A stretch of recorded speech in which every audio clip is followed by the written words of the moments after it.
Now, who is Chris Billam-Smith? You don't know? Of course you know. Chris became the new WBO cruiserweight champion last weekend after a dominant display against Lawrence Okolie in his hometown of Bournemouth, and he's with us live in studio. How is the left eye? Yeah, it's all right. It's all right. Like I was saying to you a minute ago, my 1-year-old son likes to seem to play with it, so I have to get his hands off me. So let it heal up. Stitches come out this week. So yeah. Oh, brilliant. And you've got the title, you've got the belt. Proudly hold that aloft to camera behind Simon there.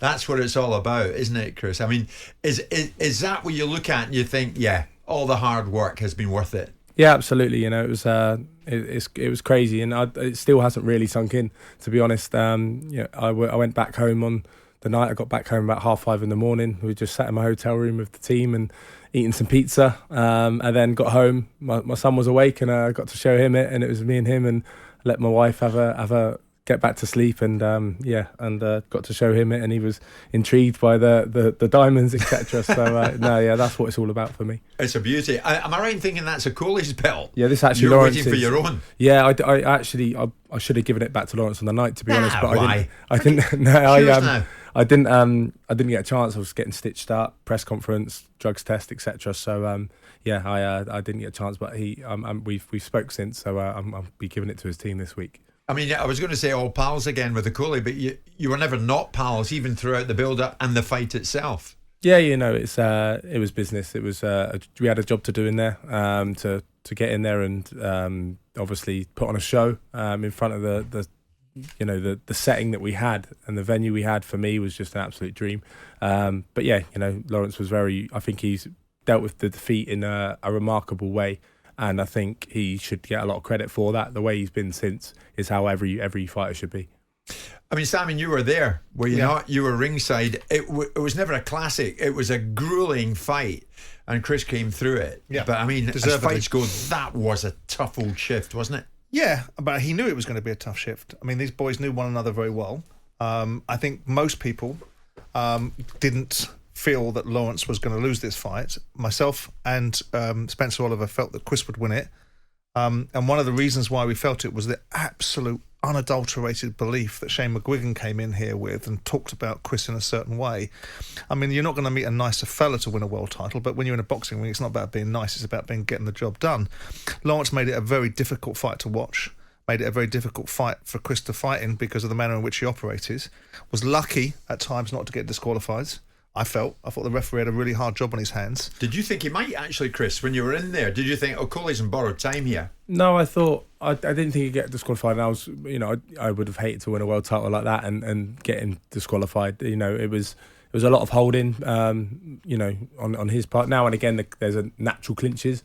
So, but also, obviously, there was a lot of holding as expected. I just did what I had to do and try and get my arms on the inside and try and work away. But no, I'm really glad he didn't get disqualified, to be honest. What I thought was remarkable, because when he came in the ring, I was sitting with various people, and there's a size difference, quite a marked size difference between the two fighters in terms of the wingspan that Lawrence has and the physicality of the two boys. And I worried for Chris when he walked in. I thought you've got 15,000 fans there. The atmosphere was a great atmosphere down there. 99% of everybody was rooting for you. And I thought to myself, I don't know if he's going to be able to overcome this situation where there's so much expectation of him. In the first 3 rounds, because we spoke about it last time you were on, you had a game plan to look and see and wait for the opportunity to come. But I don't think any of us literally saw you dropping Okolie in the 4th round the way that you did. And that then shaped the rest of the fight, didn't it? Yeah, absolutely. You know, that was always the game plan for Shane. Was like first 3-4 rounds, stay safe. He's very dangerous early on. He drops a lot of people early on. Isaac Chamberlain, the Sislak, he dropped him early on, and he's obviously dangerous throughout. Yep. But it was that was the game plan, and that shot was literally what we've been working on, making him miss. So then stepping in and coiling up that left hook.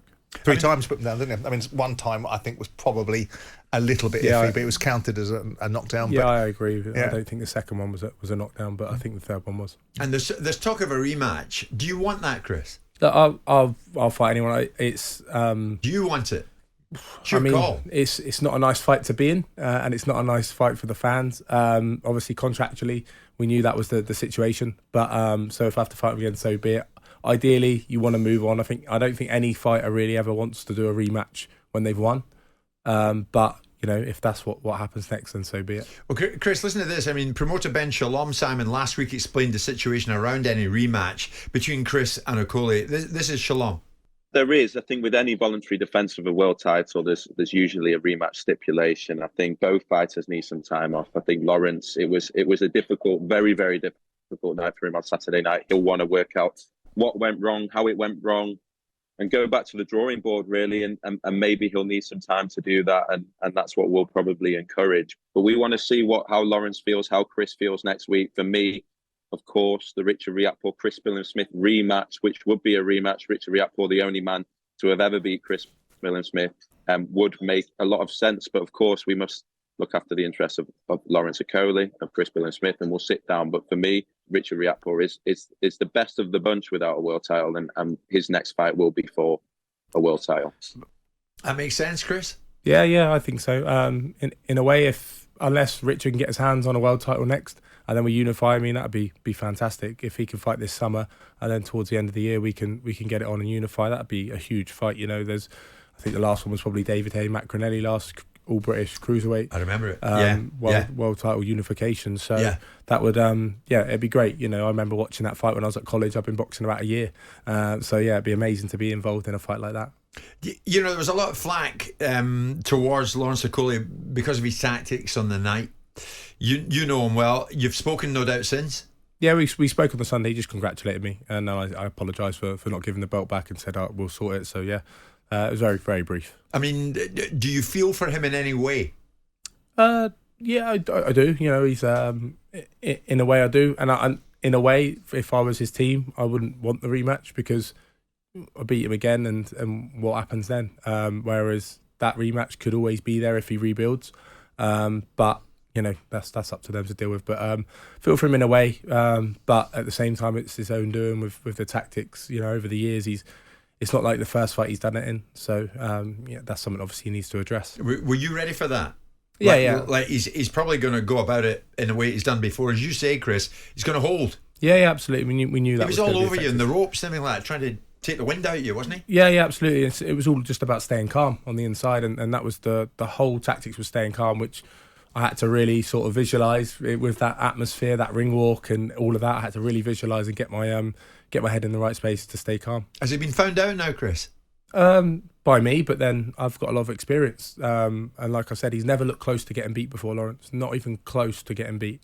So I'd be surprised if any cruiserweight that hasn't done hundreds of rounds with him can do that. I do believe I had the edge because of that, and I believe I've got his number.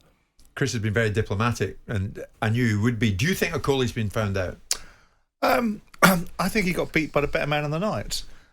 Whether he's been found out full stop is a different matter. Everyone knows what Lawrence Okolie can and can't do. Everyone gets frustrated and exasperated by the fact he's got all the tools and sometimes doesn't use them and prefers to fight in a certain way. But that doesn't diminish anything. He was found out by the better man on the night that had to do a job that was put into a fight that Lawrence obviously thought he could win because he took it as a voluntary, didn't he? Mm-hmm. So with that in mind, he took this fight because it wasn't out of charity, but he thought he could beat Chris Billam-Smith and move on to other things, and that next thing was going to be Richard Riakporhe because Richard was there to call out the fight, and Chris has sort of bombed that one out.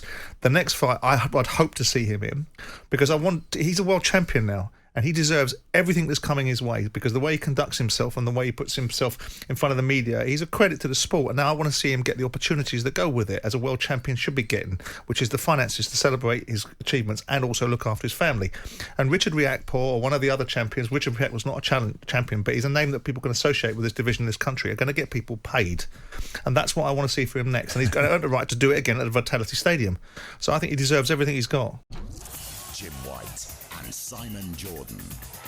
Monday to Friday mornings from 10 on AM, on DAB, via the talkSPORT app and on your smart speaker.